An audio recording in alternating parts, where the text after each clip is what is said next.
Hey guys, this is Caspi with Tape, and today you join me for episode 14 of Road to Colonisation. And yes, it's been a while since the last one, but I have exams, so I'm not doing so many of these currently.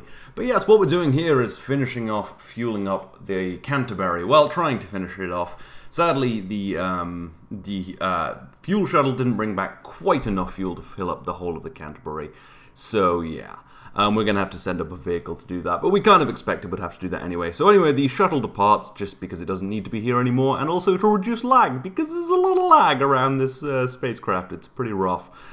And while the fuel shuttle finds a new place in orbit, which we're just going to leave it there for a while until we've sent all of this stuff off, because we want to do this now. We don't want to have to go to Minmus and stuff. But anyway, right now, we need to launch a little fueling spacecraft. Well, quite a big fueling spacecraft, with a bunch of liquid fuel on it, so that we can actually get to Duna with the Canterbury. Because, well, it has to go, it's got to go do missions, got to put down a bunch of new base stuff, got to set up mining operations, going to turn Duna into a freaking spaceport. It's going to be great. Anyway, yes, this is atop a Pulsar Y, of course, my second most heavy lifting vehicle, although it will be the third most heavy lifting vehicle by the end of this episode. Yes, a new vehicle, woo! Yeah, no. So we're just going to push this on into orbit, drop that first stage even, and yeah, gonna get going. Because the Canterbury, well, it needs fuel. The transport window's coming up pretty quick. We've got about 35 days. Luckily, though, I don't do the thing I used to do in Road to Exploration, where I had a really rigid, you can only launch every 7 days thing. That helped progress time, but also let me do a lot of things, like lots of little things, but I do less little things in Road to Colonisation, more big missions, hence the last kind of 2 or 3 episodes, pretty much just being constructing the Canterbury. But yes, we're going to get into orbit hopefully fairly quickly so that we can catch the first stage and land it, because we need that money back, because we didn't really want to have to launch fuel, but we did. So yes, now we're just going to, well, follow the first stage in deploying its air brakes and its parachutes, firing up its engine a little bit, and touching down, hopefully gently, on the ocean, because these are worth quite a lot of money. Those Vector engines are not cheap. Used, well, I think they're supposed to be, well, they are supposed to be for space shuttles, but they're actually so efficient that I just use them on everything. But yeah, back in orbit, we're going to just ditch this second stage now. We don't want lots of things flying at the Canterbury, because it's quite a big spacecraft. And it's very expensive, so we don't want second stages flying all over the place. Yeah, got a stack separator there. That's going to stay in orbit. My Kessler syndrome is getting really bad. My my space is getting pretty full. But anyway, yes, we're moving into the Canterbury now. Just slowing down. We actually launched really close to it. And this just has those couple of little Rockomax engines on the bottom for its orbital maneuvering system, so it can move in fairly easily. And then, yeah, just going to dock. Put all the fuel in here. We actually have more fuel than we need in here, but we're also going to go and take some to the fueling shuttle because it's basically out of fuel and it needs some to go back to Minmus at some point. So yeah, you can actually see a kilometer away, there's Marbella's wreckage drifting in. Really getting worrying how close a lot of these craft are coming towards each other now. I frequently get within load range of debris during launch because there's so much crap in orbit now because it's been such a long, well, 2 series. Anyway, now we're just going to go and land the second stage from that rocket because, well, got to bring the whole rocket back. It lands just off the coast of the KSC, which is pretty good. I'm getting fairly decent at landing these close to the to the KSC now, which gives me more money, which is important because, you know, spacecraft cost a lot of money. But anyway, talking of money, we've got a couple of missions which which we can just totally complete right now. One of them is to take some science data from around Moho, and one is to take some science data from around Eve. And we have probes just all over the place around Moho and Eve. So we go down to Moho, we find the most recent probe, we fly it, we cut out the really long loading times because I want to spare you the boredom. We take a report and we, well, skip through the delay because, you know, remote tech. We get a report, we send it on back, send that back, and we'll get some free money. I always take these missions on when I see them, because it means I can just get like 50 grand for free. Actually, a little more than that, I think. So yeah, it's a Gravely early report, no science really from that, but we did get 38 plus the advance or something like that. And then Eve, the first probe I ever sent, which its engines didn't work because that engine can't burn from those radial monopropellant tanks, annoyingly. Anyway, we take a pressure report, transmit that back, and we should be... Oh no, we recycle that and then transmit the other one back because I hit the button twice. Then we get, yeah, 60 grand. Not bad. A little bit of free money, always good to get that. But back at the Canterbury, after that brief break, just making a little bit of money, we need to, well, we need to leave. It looks like everything's fueled up, all of those fuel tanks totally full, except one, which doesn't need to be full, because it's just what the miner stores a little bit of temporary fuel in, and we're going to head towards the shuttle now. Drop the rest of the fuel in there, so that it can head back to Minmus, just in case we need, well, for when we need more fuel around Kerbal. So we're just going to drop our orbit down a little bit, so that we meet it around the other side. And yeah, just go, that's going to be pretty close, because obviously it hasn't drifted that far since we detached it from the Canterbury. So yeah, it'll be pretty good, because, well, yeah, the fueling spacecraft's been really useful. It's fueled up the Odin station, which we haven't seen in a while, because I haven't really been doing anything around Kerbal. And there's no Kerbals on it right now, because they're all on the Canterbury. Well, they're not yet, actually. They will be in a bit, though. Yeah, of course they will. We leave today. Anyway, yes, so here we are, at the fuel shuttle, slowing down, getting into position. We're just going to rotate the fuel shuttle so that it can, well, point right at this. Still a couple of Kerbals on there I totally forgot about. We should make sure someone's on the Odin station to greet them, because they're going to need more life support at some point. Yeah, I should check on that. I haven't checked in a while, but I think they've got about 60 days, and we're going to be heading to Duna within 30. So we'll do that next episode. So yeah, we're going to move in, just get docked, ditch all this fuel, and yeah, now the fuel shuttle will be all ready to go back to Minmus. Which is nice. It's nice having a Minmus around, because the moon's kind of a little bit heavy, you know. I mean, you can set up a mining operation on it, but it's not super great, because the thrust required to get off the surface is kind of annoying. Whereas Minmus, you can just do one of these massive spacecraft with nuclear engines. However, again, Duna is quite difficult, which you'll see later, because I'm sending a fuel shuttle out there, which is quite different from this one, because Duna's a much, much bigger and has an atmosphere. It's just bigger than Minmus. So yeah. Anyway, we get docked on now, just transferring all the rest of the fuel. We still got quite a lot, actually. I brought way too much, but I'm glad I did, because otherwise I'd have to send another mission to fuel up the shuttle. I mean, no, I totally sent that right amount of fuel, because this was totally the plan all along. I don't ad-lib all of my missions. We're also transferring a bunch of monopropellant into there, because it's getting pretty low, and I always forget to mine monopropellant on the surface of Minmus, because I'm stuffed. I don't know, I'm bad at my job. I say that really frequently in videos. I don't think I'm that bad at my job. I'm just a bad space program runner. Space program administrator of NASA? Something like that. Yeah, space program administrator, I think it will be. Anyway, now it's all fueled up, we can head on back to the surface of Kerbal to recover this, just using those little radial Rockomax engines to deorbit me into the atmosphere, this new vehicle. This is the Eris 5, by the way. I didn't mention that, but yeah, this is the Eris 5, which is the 5th generation fueling vehicle. There's been, 5 different fueling vehicles, I guess. Actually 6, because there was a 0.1 of one of them. Anyway, we're just going to ditch that little stage there. We're going to ditch it below us so it doesn't come back and hit us. It'll just drop deeper into the atmosphere and hopefully burn up first. And it actually flies away, because we have a heat shield on here, so it's got much less drag than we do, I assume.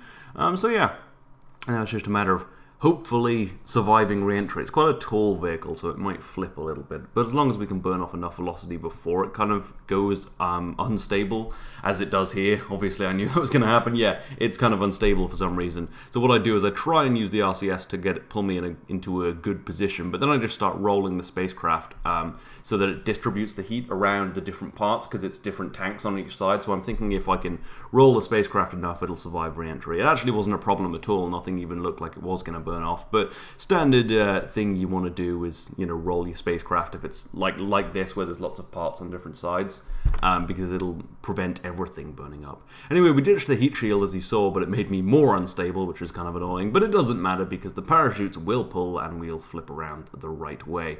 Surprisingly, did a surprisingly good job of surviving re-entry. At this point I start to see some weird stuff on the ground. I'm like, what is this grey thing? Is that an Easter egg? Is this a part of a spacecraft? And no, it's just a rock. I've just never seen rocks on Kerbal in ground scatter, I don't think. So I was really confused. I was like, what are you? And then I realized that I land right next to one. I'm like, oh yeah, it's a rock. And we touched it down a little hard, but nothing breaks except a solar panel, and we'll recover that. But now it is time for the launch of the Duna crew. 7 crew members aboard an Ares 3.1 spacecraft. And yes, these are the brave crew. There are 2 pilots, 2 engineers, 1 scientist, and 2 tourists. Yes, we're taking civilians this time. It is going beyond a government program. This is road to colonization, not road to government bureaucracy. Yeah, we're taking some people who are paying us a lot of money, so it is, you know, all about the money. But also, this isn't a science mission, so we have a kind of a scientist there for just sort of, you know, appearances that we want the press to think that we're doing good things. But no, we're industrializing Duna, man. This isn't globalization. This is whatever that would be if it's solar systemerization. Yeah, basically we're making a gas station on Duna. But anyway, yes, we push on into orbit, of course, using our glorious spacecraft. Very useful having a 7 Kerbal spacecraft. I was thinking of using an SSTO for this, but it's such an important mission. I think the Ares 3 deserves to take it. So yeah, now we're just gonna ride on into orbit for a little while. Apparently I wasn't time warping for some reason, that's super annoying. And meet up with the Canterbury, where we'll put all of our crew inside. They'll get, well, there's a lot of space because it's those really big kind of airplane containers. And there's a cupola at the front for Mitgen, I think, who is the pilot. Mitgen, our 3rd most experienced pilot, the first person we rescued. We have, obviously, Jeb and Val, very experienced. They're currently off planet at Duna. But yeah, Mitgen is the next in command, and he is taking on this mission. One of the most important missions, well, the most important mission we've ever done, I think, really. Other than maybe the first orbit, which was kind of quite important. Anyway, after a bunch of orbital maneuvers, which you've seen enough of in the last few episodes, we dock on to the Canterbury and start transferring crew. Obviously, Mitgen will take up his captain's position in the cupola, and will transfer everyone else into these big, nice habitation modules. We'll have tons of space to fly around and, you know, do whatever. Still no artificial gravity. Maybe I should work on that. But now we need to bring the rocket back. Get that money back. We're going to deorbit it, and we're actually going to go for a pretty impressive landing. I'm very proud of this one. Yes, we do our standard deorbit burn and everything. And then, as we are coming down, firing up our engine, leveling our trajectory, we're actually looking like we might just land on the green. The green around the KSC. It's almost like a golf green, I guess. If you land on the VAB or the launch pad, I guess that's a hole-in-one. But yeah, it's actually looking like we're going to come down. I did a last-second burn, which I shouldn't have done, because then I would have been, like, in the KSC. But still, we come down within, like, a couple of kilometers of the KSC, right near the runway, on the green. And that's my most accurate first-stage landing ever. And it lands perfectly, which is just fantastic. So woo, yeah, reusability. Anyway, now it's time to bring back that Ares 3, yeah, because we need to get it back as well. This probably won't be as accurate because it usually flips out on re-entry a little bit, which is kind of annoying. Anyway, we do our deorbit burn nonetheless. Blah, blah, blah. We do a bunch of deorbiting, and then we try to land on engines, but then I kind of bitch out at the last second and pull the parachutes, because I was pretty sure I was going to hit the ground, and something still does explode. But hey, it's fine. The craft survives, so yeah. Anyway, what you're watching now is the launch of the biggest rocket we have ever constructed. Yes, this is the Duna fuel shuttle, and it is aboard, it doesn't have a name yet, but basically it's 2 rockets tied together with a beam and a bunch of struts, and then you put the payload between them and it hauls them into orbit, because this is 120 tons, because, well, it's got a bunch of fuel in it, because I wasn't going to attach a transfer stage, obviously, to it. It's going to use its fuel to get out to Duna, and then it's going to land, it's going to refuel with the miner, and then it's going to launch back into orbit. So yes, it is a big spacecraft, and it is very heavy, and there's no way to make it not heavy, because Duna is quite hard to bring fuel back from, and I have to do that because I'm also going to need to refuel my landing spacecraft on Duna, so I can't mine the fuel on Ike, so that's kind of annoying. But yeah, anyway, so this is our little fuel shuttle, or quite a big fuel shuttle. There's no crew in it right now. It'll grab its crew when it gets to Duna. But yeah, it's pretty cool. I really like this rocket. They're using 5 vector engines on each side, so 10 vector engines total. And then it has a heat shield for re-entry that inflates, which I think is pretty cool. So we eject the payload, it slides out, and you can see it now in all its glory. That thing on top, that's just a satellite, which will also allow it to communicate while it's heading to Duna, but it'll be deployed when it gets to Duna. It won't stay on it for actual landing. Anyway, so now we're shutting out or down these outer engines, and we're going to send this rocket back. Now, I'm not sure how well this is going to go, because it doesn't actually have a ton of things on it. It should have probably some thrusters and air brakes. But this is just the first test. Usually the first tests of new rockets don't go well, which is a shame because this is very expensive because it's using 10 vector engines. But I'm still pretty impressed that it managed to get its payload to orbit, and it is a new SSTO. And I do like it, because it's more Kerbal than things I usually design, you know? Because most of mine are all normal-looking rockets. But this is something special. It was just way too big to fit into a fairing, and obviously too big for any of my other rockets to lift. So yeah, I designed this, and I'm actually kind of proud of it, even though it's kind of janky. I really like it. It's something different, you know? Anyway, it does land on parachutes and engines, but yeah, the main thing is getting through re-entry, which is difficult because the heat shield makes it want to flip over, so I'm having to burn the engines constantly to try and keep myself pointed retrograde so it won't burn up, which is a problem because I'm going to run out of fuel, and also it keeps adding heat to the engines, and also because it's flipping around a lot of things are heating up, and it's somewhat problematic. And it starts to tip, and then yeah, at some point when I switch to the map, a bunch of the engines explode, which isn't super great. I don't know when it happens because I can't remember. There it goes. Half the engines explode, the rest of them explode, a bunch more stuff explodes, but the rocket survives, what's left of it at least. However, it cannot land on parachutes alone. It only has like, I think maybe like 8 parachutes, which is not enough for the size of this rocket. So it'll probably slam into the ground really hard and explode, and yeah. But hey, it's Kerbal Space Program. It's not like you came here to see everything work. But yeah, I guess in future I'm going to have to figure out a better re-entry profile, or just take lighter payload so I have more fuel to burn off. But yeah, then we slam into the ground. A bunch of the rocket does actually survive, but most of it is destroyed.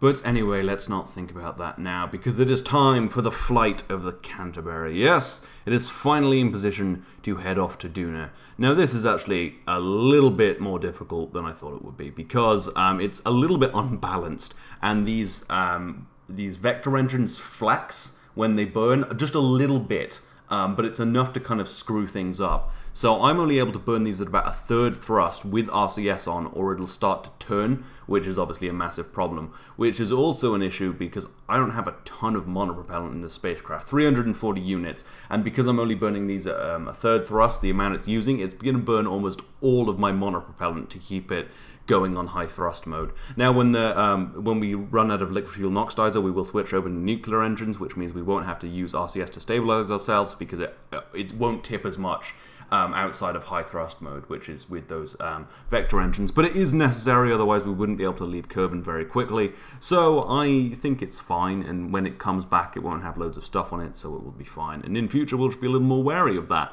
So yeah, after a lot of burning, we're just slowly getting through the Delta V. We've done most of the burn now, as you can see, but we run out of liquid fuel oxidizer, fire up our nuclear engines subsequently, and then after a little while we're able to switch off RCS, and it is stable. But yeah, overall not bad. It's actually pretty elegant now I look at it. It would have just been nice to use the full thrust mode of the, use the vectors on full thrust, but you know, it just wasn't stable enough. But on the way back maybe we'll be able to do that.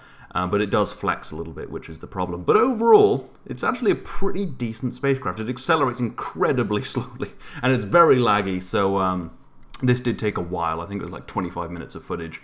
But we do get our encounter with Duna, and you'll notice that it's actually quite a high-speed one. The apoapsis is very high, very far out of Duna's orbit, and that's because we're going to get there in 200 days. We're going to arrive at Duna before the Concordia gets back to Kerbal. Yeah, this wasn't actually entirely intentional. I'm not going to pretend like I was like, oh, let's plan a high-velocity maneuver, but it's actually pretty cool that it worked out that way. I mean, it wasn't totally by accident either.